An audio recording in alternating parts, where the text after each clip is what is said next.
Hey, salut à tous, on se retrouve aujourd'hui pour une nouvelle vidéo sur la chaîne Tech & Shoot. Et aujourd'hui on va parler de ceci, une tablette, donc vous l'aurez deviné, une tablette de la marque Teclast et c'est le modèle P50.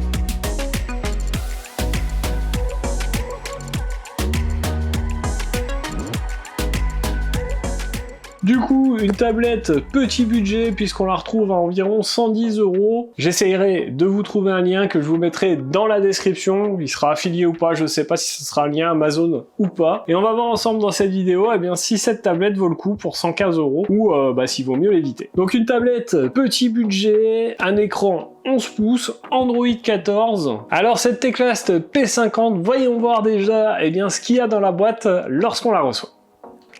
Donc lorsqu'on reçoit cette Teclast P50, elle vous arrive dans cette boîte, on a le logo de la marque, évidemment. On a des inscriptions en chinois, on est sur une marque chinoise bien sûr. Et pas grand chose de plus sur cette boîte. Lorsqu'on ouvre, on découvre bien sûr notre tablette. En dessous ici, on a un petit compartiment où on va retrouver un manuel d'utilisation avec une traduction en français et une petite carte de garantie. Enfin, on va avoir un câble USB-A vers USB type C, un chargeur secteur de 10 watts et un petit outil qui va servir soit à retirer un lecteur de micro SD, soit un lecteur de carte SIM. On verra ça dans la suite de la vidéo. Bon, vous l'avez vu, packaging plutôt simple pour cette tablette, mais en même temps on est sur une tablette petit budget. Par contre, pour une tablette petit budget, je suppose que ce qui vous intrigue, c'est le petit outil. Est-ce que c'est juste pour une micro SD ou pour une carte SIM?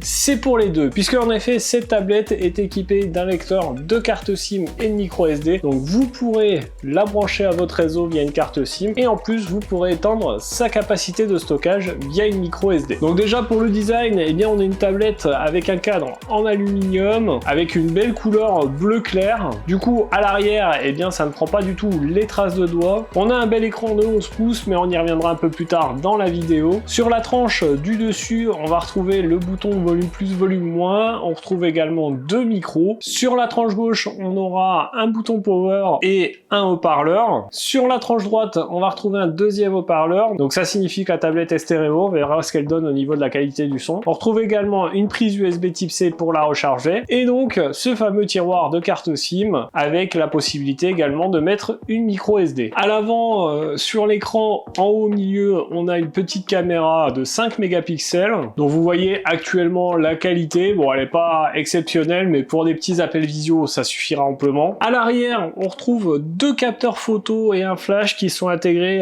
sous forme de rond. C'est plutôt joli, c'est plutôt bien fait. Concernant la qualité, on est sur une caméra de 13 mégapixels. Donc le deuxième capteur, lui, sert à améliorer l'image, puisqu'elle est équipée d'une intelligence artificielle. Comme vous le voyez, l'image, elle n'est pas exceptionnelle. On est sur un petit capteur, on est sur une tablette à bas prix, mais elle suffira si vous faites quelques petites photos rapides. Mais clairement, c'est pas fait pour faire des photos de vacances. Comme souvent d'ailleurs dans les tablettes, à part sur les tablettes très haut de gamme. Concernant les dimensions de cette tablette, on est sur une tablette qui va faire 258 mm de long, 170 mm de large et 8,6 mm d'épaisseur. Pour un poids de 543 grammes, donc elle est plutôt légère, elle est plutôt agréable à prendre en main, la taille est bien, hein, vous voyez, c'est vraiment pas mal. Et du coup, on a une tablette assez légère, donc c'est pas mal pour le transport. Concernant l'écran de cette tablette, alors on est sur une dalle IPS, un écran de 11 pouces, avec une luminosité à 300 nits,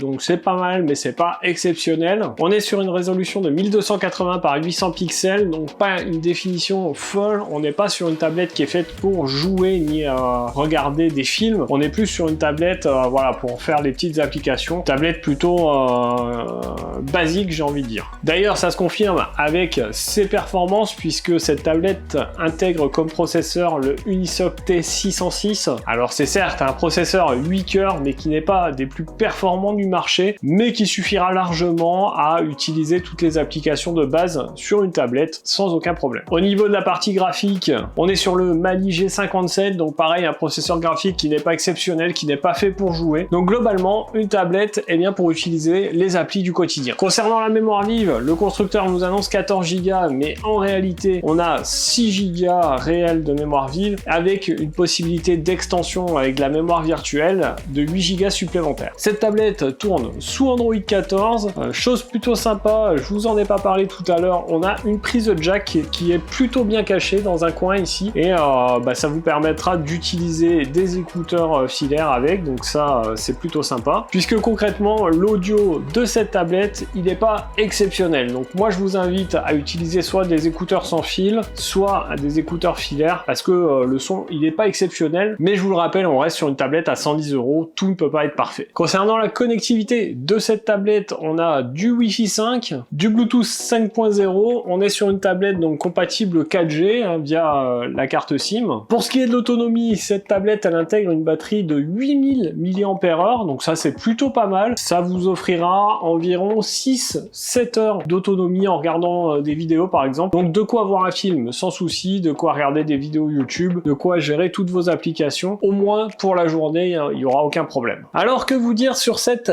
Teclast P50? Eh bien franchement pour le prix, on est sur une tablette plutôt correcte. C'est pas la meilleure tablette du marché, mais 110 €, c'est pas excessif pour une tablette, donc on peut pas tout avoir à ce prix-là. Globalement, la qualité de l'écran, elle est plutôt pas mal. On a une puissance correcte pour gérer toutes nos applis du quotidien. Donc une tablette destinée à des gens qui veulent gérer les comptes, regarder YouTube, faire leur mail, lire pourquoi pas avec cette tablette, ça passera sans aucun problème. Par contre, si vous cherchez une tablette pour jouer, passez votre chemin, ça suffira pas pour jouer. C'est un petit peu trop léger au niveau puissance comme tablette. Donc voilà pour cette vidéo sur cette Teclast P50. J'espère que je vous aurai aidé et que cette vidéo vous aura plu. Si c'est le cas, n'hésitez pas à mettre votre plus gros pouce bleu juste en dessous de la vidéo. Dites-moi en commentaire si vous connaissiez cette marque Teclast, c'est une marque chinoise. Je suis assez curieux de voir ça, si vous avez déjà testé leurs produits, qu'est-ce que vous en pensez? Partagez cette vidéo un maximum et puis bien sûr, n'oubliez pas de vous abonner à la chaîne et de cliquer sur la cloche en activant toutes les notifications pour ne pas rater les prochaines vidéos. Si vous ne le savez pas, sur cette chaîne, les vidéos c'est le lundi, mercredi et samedi toutes les semaines. D'ailleurs, nous, on se retrouve dans un prochain test.